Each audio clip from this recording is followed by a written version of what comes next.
வணக்கம். துணை சப்ஸ்கிரைபர்களையும் எல்லா அன்பு உள்ளங்களையும் எனது நண்பர்களையும் வருக வருக என வரவேற்பதில் பெருமகிழ்ச்சி கொள்கிறேன்.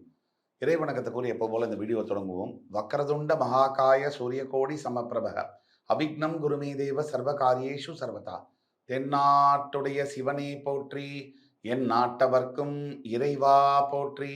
அன்பர்களே நண்பர்களே, இந்த மற்றொரு புதிய வீடியோவில் உங்களை அத்துணை பேரையும் சந்திப்பதில் மிக்க மகிழ்ச்சி கொள்கிறேன். இன்னைக்கு இந்த வீடியோ ஒரு சூப்பர் எக்ஸ்க்ளூசிவான ஒரு வீடியோ. சந்தேகமே இல்லை, ஒவ்வொரு ராசிக்காரர்களுக்கும் தனித்துவமான தன்மைகள் மற்றும் அவர்களுக்கு எதிர்கால பலன்கள் எப்படி இருக்கும் அப்படிங்கிறத பற்றி துல்லியமாக ஆராய்ந்து உங்களுக்கு வழங்கக்கூடிய பலன்கள். இன்னைக்கு நம்ம பேச போகிறது மிதுன ராசி. 36 ஆண்டுகளுக்கு பிறகு சாதிக்கவும் செய்து மற்றும் செய்து காட்டும் மிதுன ராசி.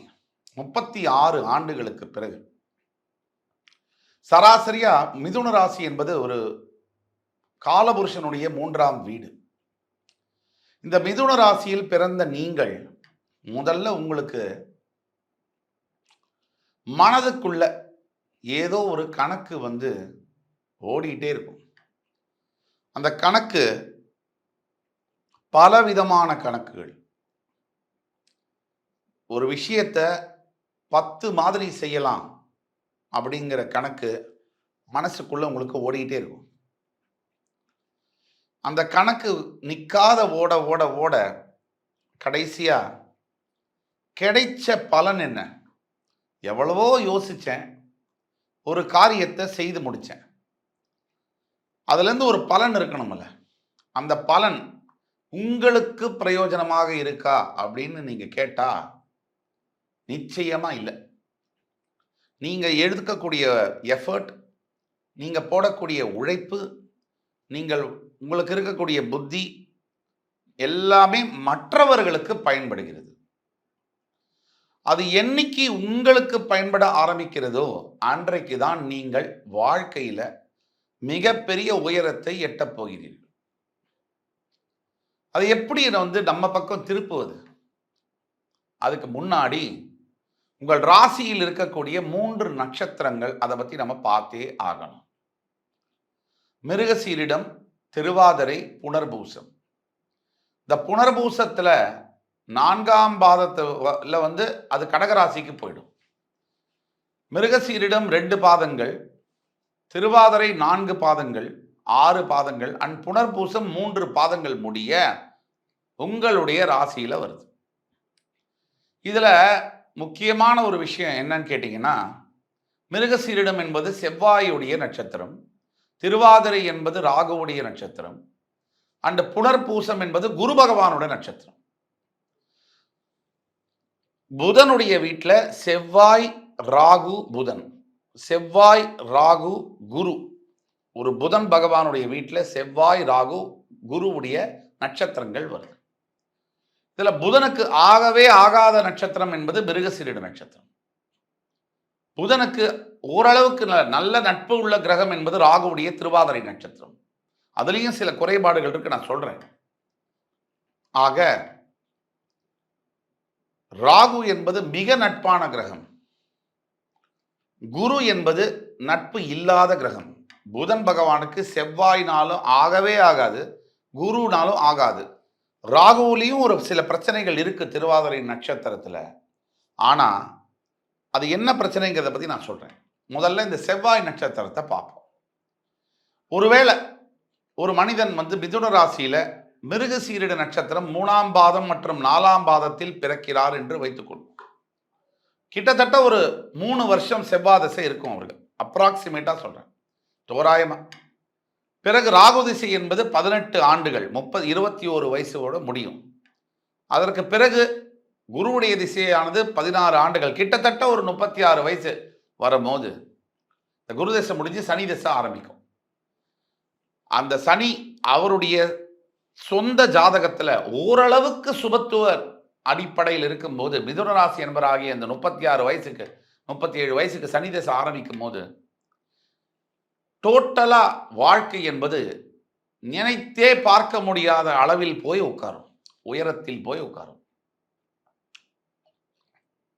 நினைத்தே பார்க்க முடியாத அளவிற்கு புகழ் பெறுவது, நினைத்தே பார்க்க முடியாத செல்வ செழிப்பு, நினைத்தே பார்க்க முடியாத கௌரவம், அந்தஸ்து, பதவிகள், இதை சனி பகவான் கொடுப்பார். அதான் சுய ஜாதகத்துல சனி பகவான் ஓரளவு சுபத்துவத்தில் இருக்க வேண்டும். சுபகிரக சேர்க்கை பார்வை போன்று உங்கள் லக்னத்திலிருந்து 3, 6, 11ஆம் இடம், 12ஆம் இடத்தில் சனி பகவான் சஞ்சரிக்கும் பொழுது உங்களுக்கு நான் சொன்ன பலன்கள், நிலைகள் ஏற்படும். அதே மாதிரி அவர் வாங்கின நட்சத்திர பாதம் வலுவாக இருக்க வேண்டும், அவருக்கு அனுகூலமாக இருக்க வேண்டும். நிறைய கண்டிஷன்ஸ்லாம் இருக்கு. இருந்தாலும் ஓரளவு கணிசமான அளவிற்கு 70% சனி திசை என்பது மிதுனராசி என்பவர்களுக்கு சனி ஓரளவுக்கு சுபத்துவத்தில் இருக்கும் பொழுதே ராஜாதி ராஜயோக அதீத ராஜபலன்களை கொடுக்கும். திடீர்னு ஒரு மனுஷன் செல்லா காசா இருந்தவர்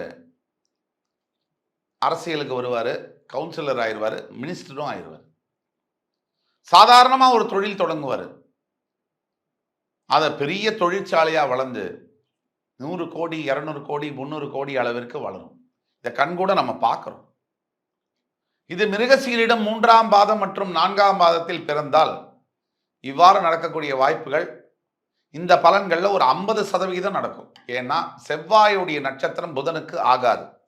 மிருகசீரிடம் 3ஆம் பாதம் 4ஆம் பாதத்தில் பிறப்பவர்களுக்கு தொழில் செய்யும் இடத்துல சங்கடங்களும் வரக்கூடிய வாய்ப்புகள் உண்டு. எந்த இடத்துல இருந்து வருமானம் வருதோ அந்த இடத்துல சிக்கலும் இருக்கும். மறுபடி கடன் அதிகமாக இருக்கும். மிருகசீரிடம் 3, 4 பாதங்களில் பிறப்பவர்களுக்கு கடன் தொல்லை என்பது அதிகமாக காணப்படும்.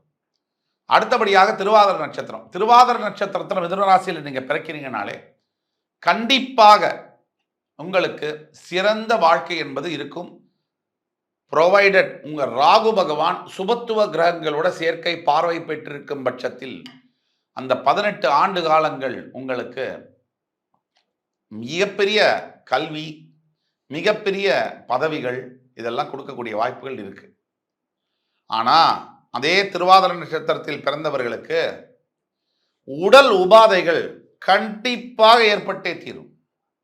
மிதுன ராசியில் திருவாதிரை நட்சத்திரம் முக்கியமாக 1ஆம் பாதம் 2ஆம் பாதத்தில் பிறந்தவர்களுக்கு உடல் உபாதைகள் ஏற்படக்கூடிய வாய்ப்புகள் 100க்கு 90% உண்டு.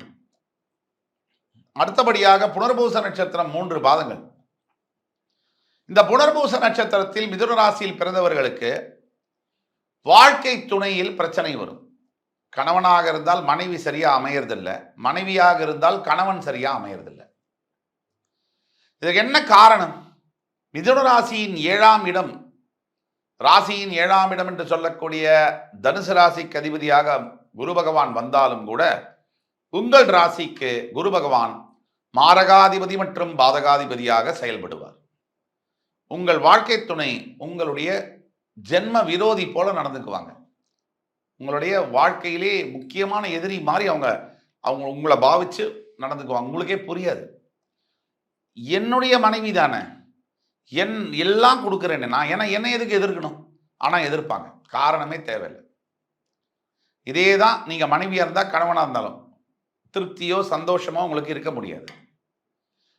சரி, சராசரியா ஒரு மிதுன ராசியில ஒரு திருவாதிரை நட்சத்திரம் 1ஆம் பாதத்தில் பிறப்பவர்களுக்கு ஒரு 36 ஆண்டுகள் கழித்து வரக்கூடிய சனி திசை என்பது பிரபலமாகும் யோகத்தை கொடுக்கிறது, மருத்துவராகும் யோகத்தை கொடுக்கிறது, சிறந்த மருத்துவர்களாக வரக்கூடிய யோகத்தை கொடுக்கிறது. அதே புதன் வீட்டில் இருக்கக்கூடிய மிருகசீரிட சாரத்தில் இருக்கக்கூடிய 3ஆம் பாதம் 4ஆம் பாதத்தில் பிறந்தவர்கள் விளையாட்டுத் துறையில் ஸ்போர்ட்ஸ் ரிலேட்டட் ப்ரொஃபஷன்ல ஷைன் ஆகக்கூடிய தன்மையை கொடுக்கிறது. விளையாட்டுத் துறையை தேர்ந்தெடுத்தால் பெரிய ஆளா வரலாம். இந்த புனர்பூச நட்சத்திரம் குரு பகவான் உடைய நட்சத்திரம்.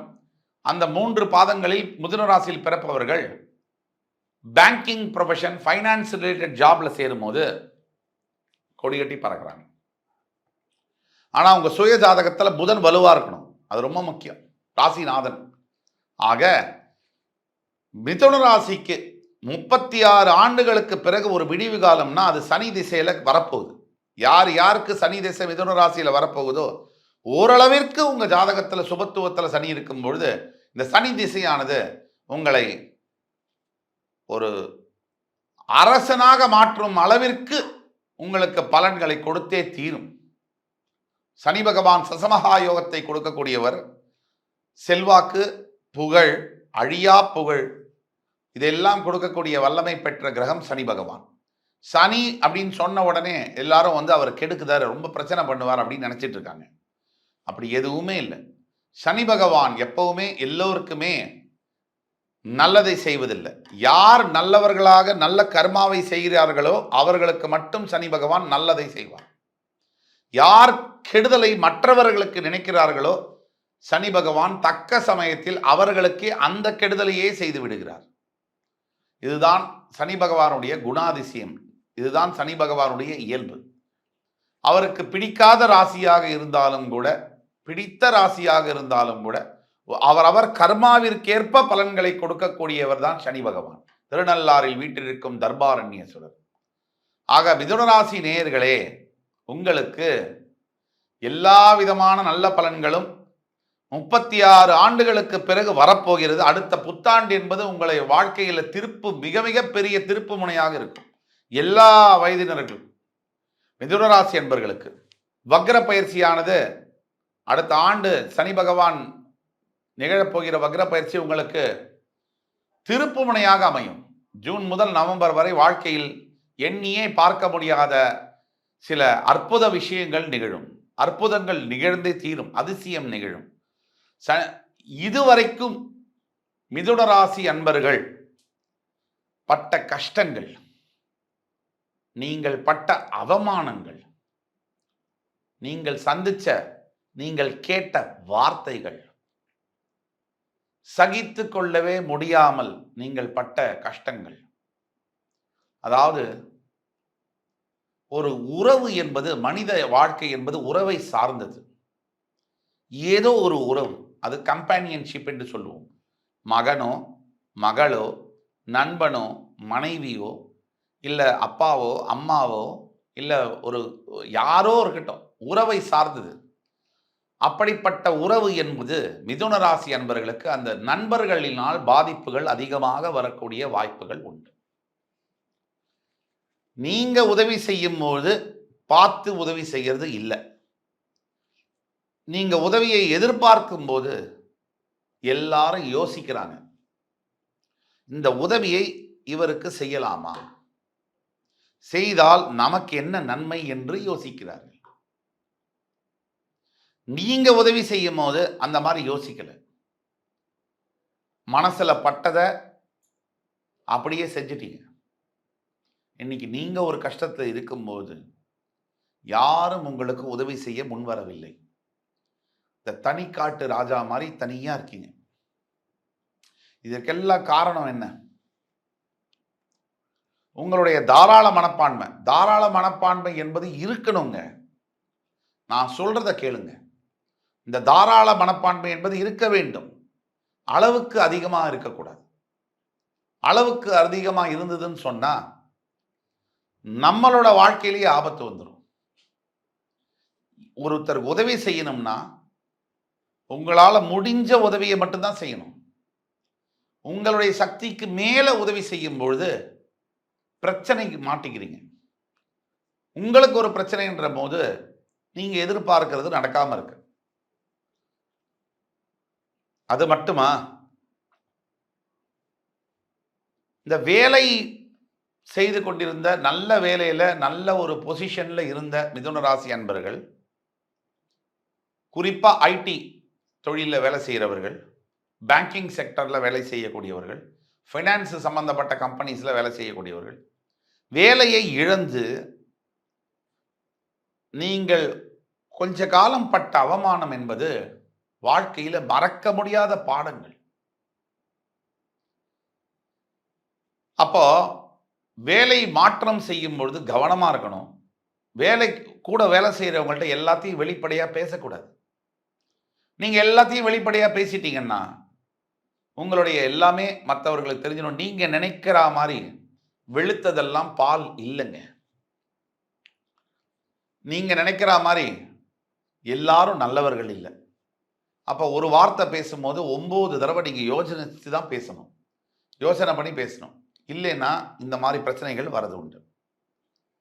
ஆக மிதுன ராசி நண்பர்கள், இந்த நீங்க பண பிரச்சனையில சிக்கி கொண்டிருக்கக்கூடிய, கடன் தொல்லையில சிக்கி கொண்டிருக்கக்கூடிய மிதுன ராசி அன்பர்கள் வந்து ஒரு குறைஞ்சபட்சம் ஒரு 1 கோடி பேர் இருப்பாங்க.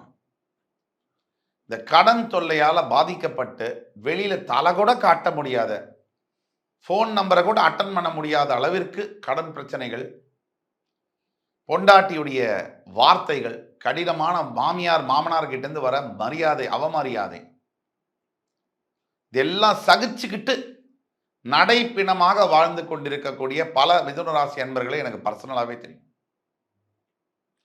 இதுக்கெல்லாம் ஒரே காரணம் தாங்க. இப்ப நான் சொல்றத குறிச்சு வச்சுக்கோங்க, எழுதி வச்சுக்கோங்க. முதல்ல உங்களை பத்தி யோசிங்க. அதுக்கப்புறம் உங்க வீட்டை பத்தி, உலகத்தை பத்தி யோசிங்க. நீங்க நல்லா இருந்தா தான் குடும்பத்தை நீங்க காப்பாற்ற முடியும். முதல்ல உங்களோட ஆரோக்கியத்துல கவனம் தேவை.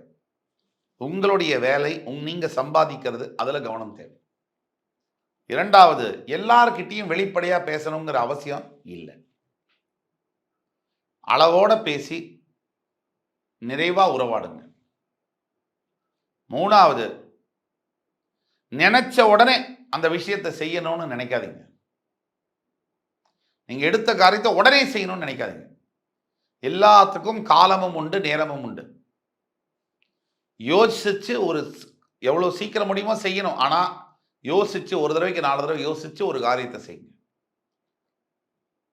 இது எல்லாத்துக்கும் மேல நீங்க வந்து சிவன் கோவிலுக்கு கட்டாயம் ஒவ்வொரு ஞாயிற்றுக்கிழமையும் போய் வரணும். சிவன் கோயிலுக்கு போறதை தவற விட்டீங்கன்னு சொன்னா மறுபடி வாழ்க்கையில பிரச்சனைகள்லாம் தலை தூக்கிடும். அருகே இருக்கக்கூடிய சிவ ஆலயங்கள், பழமை பெற்ற சிவ ஆலயங்களுக்கு வருஷத்துக்கு ஒரு முறையாவது போய் வந்து அந்த சிவ ஆலயங்கள்ல வஸ்திர தானம், அன்னதானம், இது ரெண்டும் கொடுத்துட்டே வரணும் கண்டினியூஸா. உங்களால் முடிந்த அளவிற்கு அப்படி கொடுக்கும்போது உங்கள் வாழ்க்கையில ஏற்படக்கூடிய மாற்றத்தை பார்த்துக்கோங்க. இப்ப வரைக்கும் நேற்றின் எதிரிலே நிழல்களின் நாடகம், இன்றன் எதிரிலே நிஜங்களின் தரிசனம், அப்படியாக உங்க வாழ்க்கை மாறும்.